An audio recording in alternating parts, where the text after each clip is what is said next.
Bonjour tout le monde. Alors, je voulais aborder un sujet un petit peu compliqué, mais que tout le monde connaît bien. Il s'agit de la dépression. La dépression et par extension ensuite la mélancolie. Alors, la dépression est avant tout, on peut rencontrer dans sa vie un épisode dépressif du type face à un choc, un deuil, une rupture, le départ de quelqu'un. On peut effectivement être dans une espèce de cafard, mais très profond, qui nous tombe dessus. On perd l'envie de faire beaucoup de choses et j'ai envie de dire, on n'est plus en phase avec sa vie. Alors un épisode dépressif, lui, il va durer quelques semaines. Voilà. Le temps que le psychisme récupère. C'est quelque chose que beaucoup de gens traversent, c'est-à-dire des gens qui sont à la fois...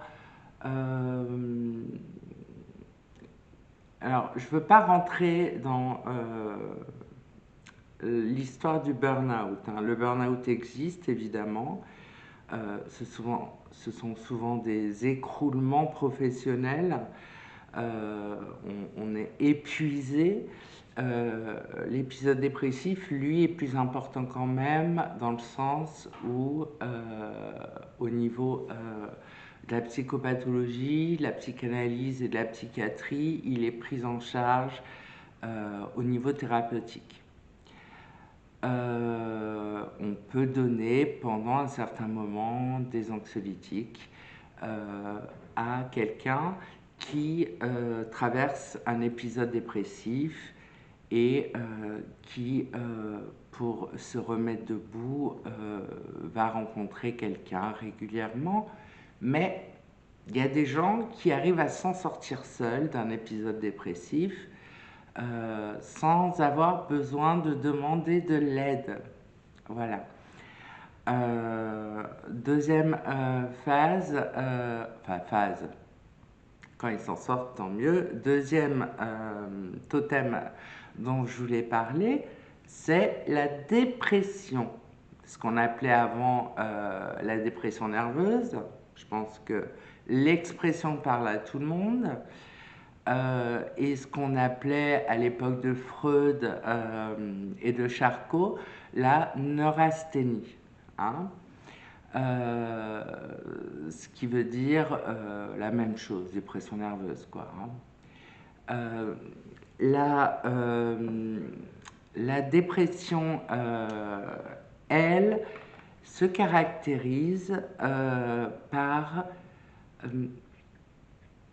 peut-être un désespoir qui n'est pas prêt de passer en 4 ou 8 semaines.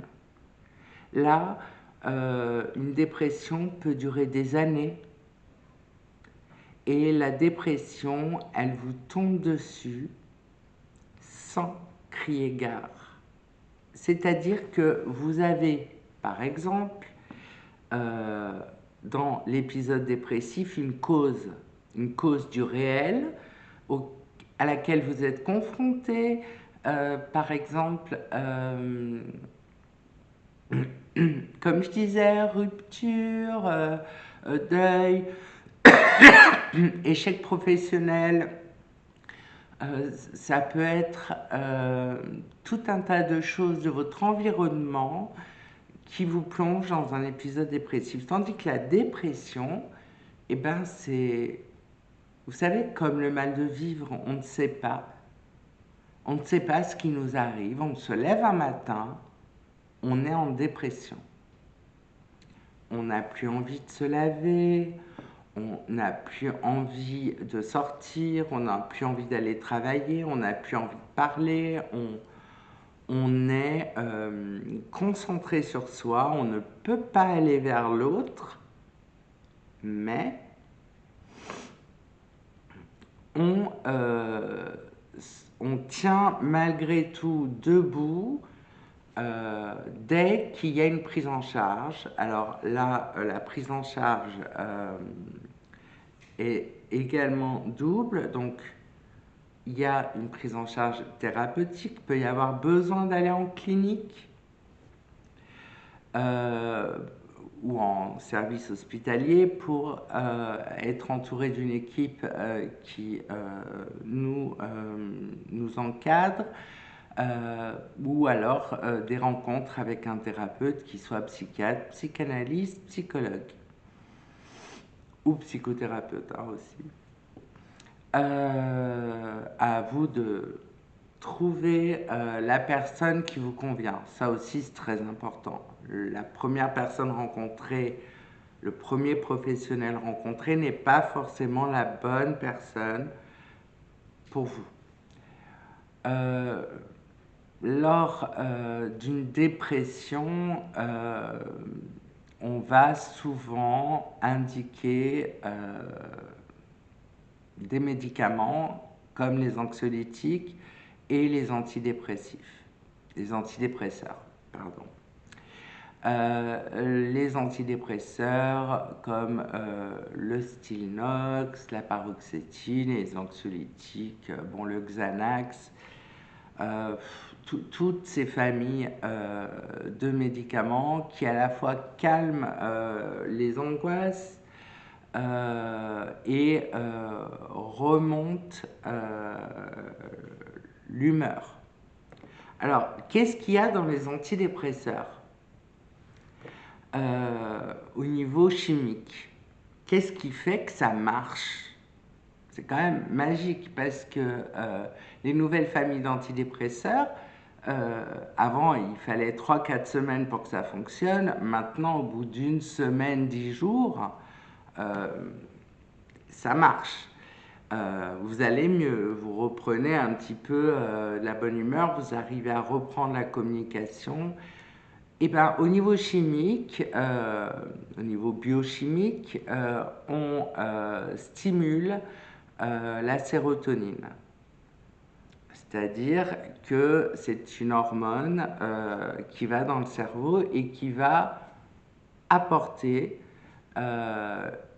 une autre façon de voir les choses. À savoir que les dépressifs n'ont pas de, comment on dit en français, ils n'ont pas de manque en sérotonine. Ils ont le taux de sérotonine qui est parfait. Le problème au niveau du cerveau ne se situe pas là, mais en ajoutant, en donnant dans les antidépresseurs, eh ben, ça règle pas le problème, mais les symptômes. D'accord? Bon, ça, c'est une chose.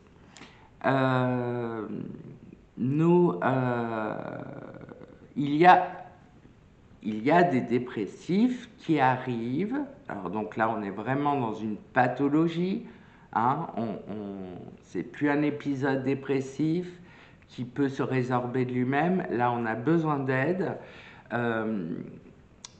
Et quand la dépression s'installe, ben, la plus grande peur du dépressif, c'est qu'elle ne le quitte jamais. Ces médicaments sont une béquille, mais il est bien important de découvrir les causes, de comprendre ce qui vous a causé la dépression. Puisque ce sont des mécanismes inconscients qui sont à l'œuvre. Hein. On croit tomber en dépression un beau matin sans savoir d'où ça vient, mais pourtant, ça vient bien de quelque part. mais on ne sait pas d'où. D'où les entretiens cliniques avec un professionnel sont très importants. Troisième, troisième totem qui concerne le sujet, c'est la mélancolie. Alors là, la mélancolie, elle touche pas tout le monde. On est dans un trouble de la personnalité, un état limite. Les états limites, je vous en ai parlé dans ma vidéo Les états limites. La mélancolie, c'est un état borderline. Je crois que ce mot parle à plus de monde peut-être en anglais, alors que bon, le mot français convient parfaitement. État limite, c'est qu'on est sur une espèce de frontière entre deux mondes. La mélancolie, c'est pas la mélancolie que vous croyez connaître au quotidien. Quand oh là là, je suis pleine de regrets, j'ai de la mélancolie quand j'écoute. Vous savez, on associe la mélancolie souvent à la nostalgie. Non, la mélancolie est une vraie pathologie, un trouble de la personnalité. Et alors là, la psychopathologie et la psychiatrie dans le DSM-5.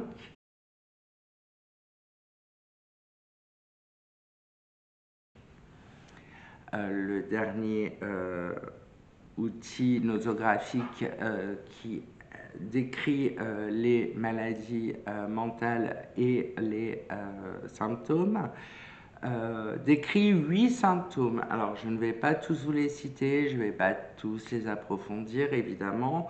On peut avoir un ralentissement moteur ou bien une agitation motrice. On a effectivement des symptômes dépressifs, mais très profonds.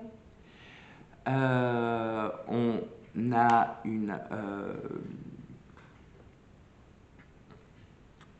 des idées noires. On a souvent des passages à l'acte suicidaire dans la mélancolie. Ce sont je vous mettrai des références sur la mélancolie en barre de description. Quand je dis des références, c'est le livre.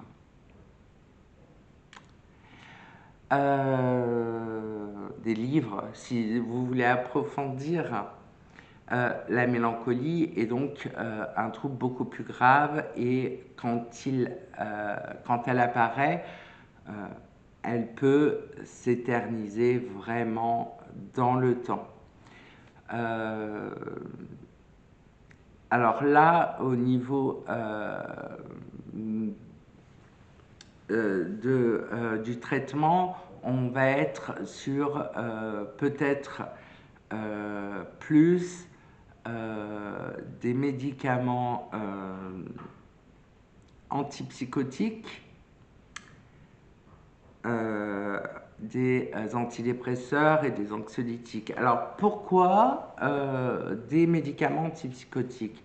Parce que dans la mélancolie, il peut y avoir un délire,